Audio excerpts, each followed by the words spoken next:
ઈસવીસન 1947થી જ્યારે ભારત અને પાકિસ્તાન વચ્ચે ભાગલા થયા ત્યારથી જ બંને અલગ અલગ રહેતા હોવા છતાં સંબંધો અત્યાર સુધી ખરાબ જ રહ્યા. જોવા જઈએ ને તો 75 વર્ષ વીતી ગયા છતાં પણ આ બંને દેશ આજે પણ એકબીજાના કટ્ટર દુશ્મન છે અને દરેક વખતે માત્ર જંગની જ વાતો થાય છે. એક બાજુ પાકિસ્તાનને આતંકવાદીને રહેઠાણ પૂરું પાડે છે અને ભારત તેના પર આરોપ લગાવવાનું બંધ કરતું નથી. આથી જ બંને દેશ વચ્ચે ક્યારેય સંધિ ન થઈ અને તો થોડા સમયની અંદર તૂટી ગઈ. હા, અત્યાર સુધીમાં એક મહત્વની સંધિ થઈ છે જે બંને દેશ વચ્ચે અત્યારે પણ અકબંધ છે અને આ સંધિની બેઠકો અથવા મીટિંગો અત્યારે પણ સમય પર થાય છે. આ તે કેવી સંધિ? શું છે આ સંધિ?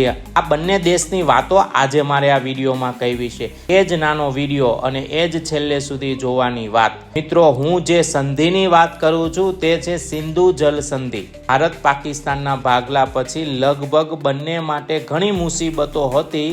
એમાં સિંધુ જલ સમજોતા એમાંથી એક હતું. આથી આ સવાલ વારંવાર ઊભો થતો કે આ સિંધુ નદીને કઈ રીતે વહેંચવી. સિંધુ નદી કોઈ એક નદીની વાત નથી, તે ખરેખર 5 થી 6 નદી વહેંચણીની વાત છે. આ બધી નદી ભારતમાંથી જઈને પાકિસ્તાનમાં થઈને આરબની ખાડીમાં ભેગી થાય છે, જેમાં બિયાસ, રાવી, સતલજ, સિંધુ, ચિનાબ, ઝેલમ જે ભૌગોલિક પરિસ્થિતિ મુજબ હિમાલયમાંથી વહીને પાકિસ્તાનમાંથી દરિયામાં એટલે કે અરબની ખાડીમાં ભેગી થાય છે. નદી માટે ભાગલા પહેલા પણ સિંધ પ્રદેશ અને પંજાબ વચ્ચે પાણીનો વિવાદ હતો જ. પછી પાકિસ્તાન પાણીના આ વિવાદમાં ચૂપ કેમ બેસે? આથી તેને પાણી માટે હથિયાર ઉઠાવવા સુધીની વાત કરી, જેથી એ સમયે આ અતિ ગંભીર મુદ્દો બની ગયો હતો. ત્યારે આ બંને દેશ વચ્ચે એન્ટ્રી થાય છે વૈશ્વિક શક્તિની. બંને દેશ વચ્ચે સમજૂતી માટે એક રસ્તો આપે છે. 1960માં સિંધુ નદીના 2 ભાગ કરવામાં આવે છે. પશ્ચિમ નદી, જેમાં સિંધુ, ઝેલમ અને ચિનાબ પાકિસ્તાનના ભાગમાં ગઈ અને જ્યારે 3 પૂર્વની નદી બિયાસ, રાવી અને સતલજ ભારતના ભાગમાં આવે છે.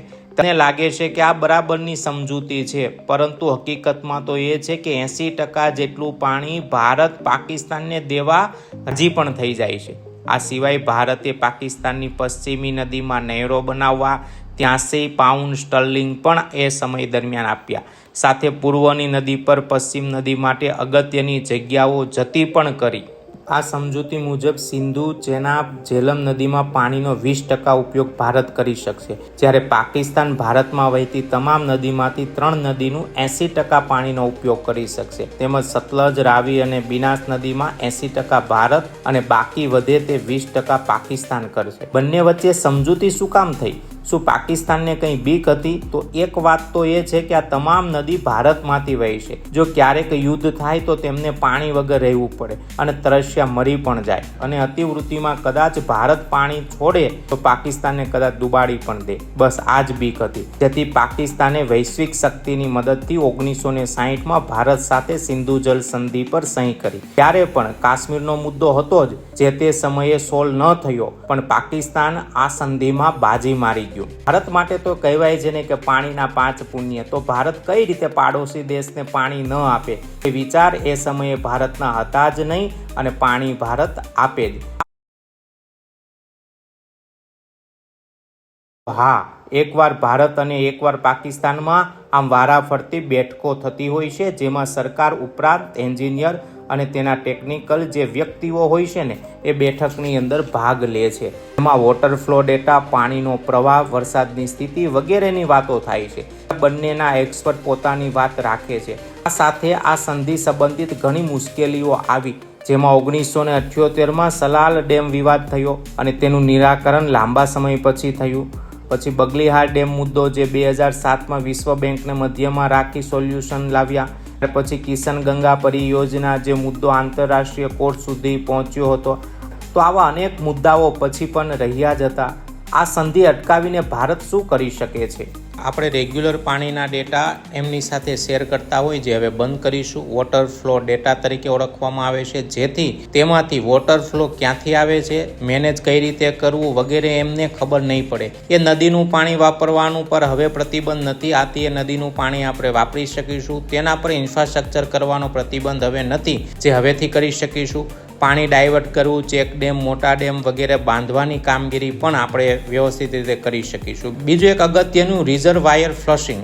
આ રિઝર્વાયર ફ્લશિંગ એ છે શું? તો સામાન્ય રીતે વોટર બોડી હોય, નહેર હોય તો તેને સાફ કરવા માટે ફોર્સફુલી પાણી છોડવામાં આવે છે, જેનાથી બધી જ જગ્યા સાફ થઈ જાય, કચરો દૂર થઈ જાય, ફ્લક્સ કરવામાં આવે છે. તો આ બાબતનો પ્રતિબંધ હતો. જો આપણે આવું કરીએ ને તો પાકિસ્તાનની અંદર પૂર આવે. આ એક પગલું એવું છે જે ગમે ત્યારે લઈ શકાય તેમ છે. કદાચ સપોર્ટ ના કરે ને તો આ પગલું પણ લઈ શકાય. અને હમણાં મિત્રો જાહેરાત પાકિસ્તાને એવી કરી છે કે અમે સિંધુ જલ કરાર ભારતે અટકાવ્યું, તો જવાબમાં પાકિસ્તાન સિમલા કરાર રદ કરવાનું કહેશે, પરંતુ ખરેખર તેને પોતાના જ પગમાં કુહાડી મારી. કારણ કે ભારત પાકિસ્તાન તેના તમામ મુદ્દાઓ જે જમ્મુ કાશ્મીર વિવાદ છે તે વાટાઘાટો અને વાતચીતથી લાવશે. તો તેની જોગવાઈ પહેલી છે, LOCને બંને દેશ સન્માન આપશે. આ બીજી જોગવાઈ છે. સિમલા કરાર રદ થયો તો POK તો બહુ આસાનીથી સહજતાથી લઈ શકાય, કારણ કે LOCનો કોઈ નિયમ અહીંયા લાગુ પડતો જ નથી. તો ઘણીવાર એવું થાય કે પાકિસ્તાનના નેતાઓ હોય કે જે કંઈ ડિસિઝન લેતા હોય એ લોકોને પણ એ માહિતી નથી કે જે કરાર રદ કરી છે તેની આપણને ફાયદો થશે કે નુકસાની થશે. જય હિન્દ.